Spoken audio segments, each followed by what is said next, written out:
끝날에 이르러는 여호와의 전의 산이 산들의 꼭대기에 굳게 서며 작은 산들 위에 뛰어나고 민족들이 그리로 몰려갈 것이라. 곧 많은 이방 사람들이 가며 이르기를 오라 우리가 여호와의 산에 올라가서 야곱의 하나님의 전에 이르자.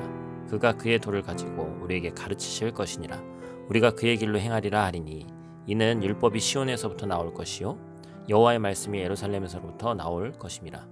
그가 많은 민족들 사이에 이를 심판하시며 먼 곳 강한 이방 사람을 판결하시니 우리가 그 칼을 쳐서 보습을 만들고 창을 쳐서 낫을 만들 것이며 이 나라와 저 나라가 다시는 칼을 들고 서로 치지 아니하며 다시는 전쟁을 연습하지 아니하고 각 사람이 자기 포도나무 아래와 자기 무화과나무 아래에 앉을 것이라.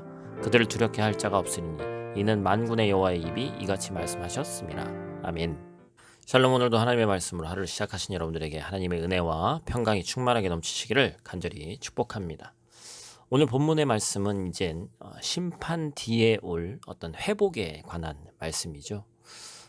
말씀만으로 끝날 언제일지 알 수는 없지만 분명한 것은 끝난 다음에 또 그 후에도 다가올 미래의 시간에 회복이 시작된다라는 것입니다. 말씀이 기록된 시점부터 지금까지 회복이 이미 이루어진 것을 보면 과거의 일이지만 우리에게는 과거가 아니죠. 모든 믿는 자에게 또 하나님께서 회복을 주시기 때문에 그렇습니다. 하나님의 회복은 또한 여호와의 전의 산에서 통해서 이루어진다 이렇게 얘기하죠. 산은 세상에 군림했던 어떤 것보다도 보신 하나님을 드러내고 하나님께서 산에 임하셨던 구약 성경의 한 장면을 떠오르게 만드는 어떤 상징적인 언어입니다. 그래서 그것을 통해서 하나님께서 완전한 회복을 우리에게 선물해 주실 것이다 라는 것을 그 존재께서 우리에게 선물해 주실 것이다 라는 것을 말씀하고 계신 것이죠.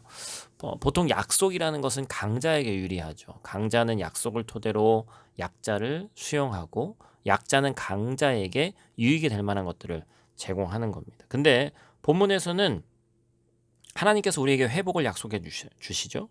상식적으로 알고 있는 약속과 입장이 반대죠. 강자이신 하나님께서 왜 약자인 우리에게 먼저 약속을 주시냐. 이해가 되지 않죠.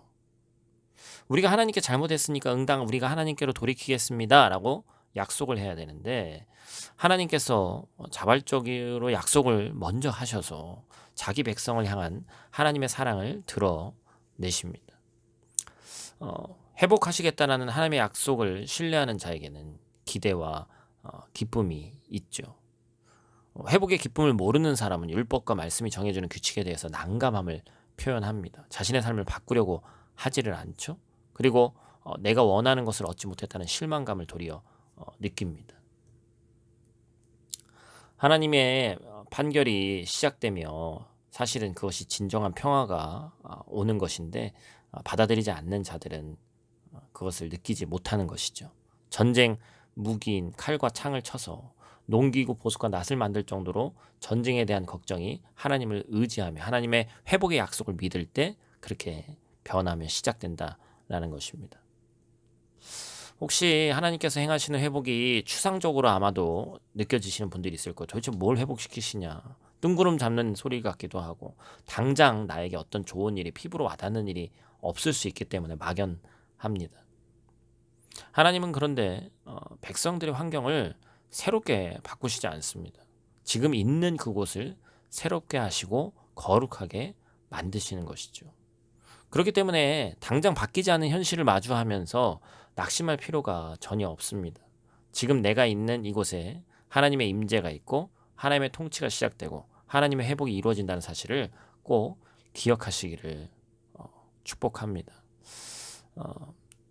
내게 닥친 고난에서부터 하나님의 회복이 시작된다는 사실을 꼭 기억하시고 이것이 역경을 우리의 경험과 경력으로 바꾸시는 하나님의 역사라는 사실을 꼭 기억하시길 바라요.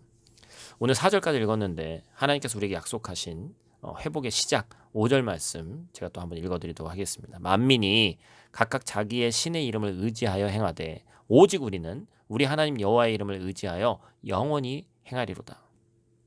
아멘. 세상에 많은 사람들이 자기가 의지할 우상과 또한 신들을 만들어서 의지한다고 얘기합니다. 근데 중요한 것은 우리는 한 분이신 하나님, 영원하신 하나님 그 한 분의 이름만을 의지해서 단 순간이 아니라 한순간이 아니라 영원히 그 하나님의 이름을 행하며 또한 하나님 안에서 거한다는 사실을 꼭 기억하시길 바랍니다. 이것을 알고 있는 사람의 삶은 다를 수밖에 없죠. 장차 하나님께서 임하셔서 고통과 불의에서 회복시켜 주실 것을 아는 사람은 힘든 상황 속에서도 소망을 발견할 수 있기 때문입니다.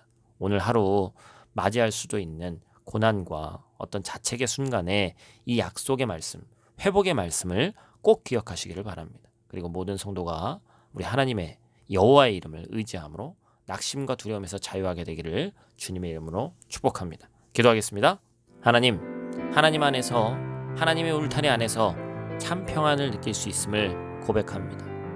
세상적인 것들은 굴레와 또한 속박을 벗어나야지만 그것이 가능하기에 무엇 안에서 참 평안을 느끼는 것은 불가능한 일이라고 생각하지만 그럼에도 불구하고 우리 믿는 자들은 그리스도인들은 하나님 안에 참 소망과 참 평강이 있음을 믿사오니 우리가 그 말씀을 의지하며 나갈 수 있도록 도와주시고 오늘 하루 우리 삶의 자리를 돌아보건대 평안한 구석이 하나도 없는 것 같지만 그럼에도 불구하고 하나님의 말씀을 의지하며 나갈 때 평안과 평강과 반드시 회복을 이루시는 그 하나님의 말씀을 의지하며 오늘 하루도 승리할 수 있는 거룩한 주의 백성 될 수 있도록 하나님 함께하여 주시옵소서. 오늘 하루도 눈동자와 같이 지키실 줄 믿사오며 예수님 귀하신 이름으로 기도드립니다.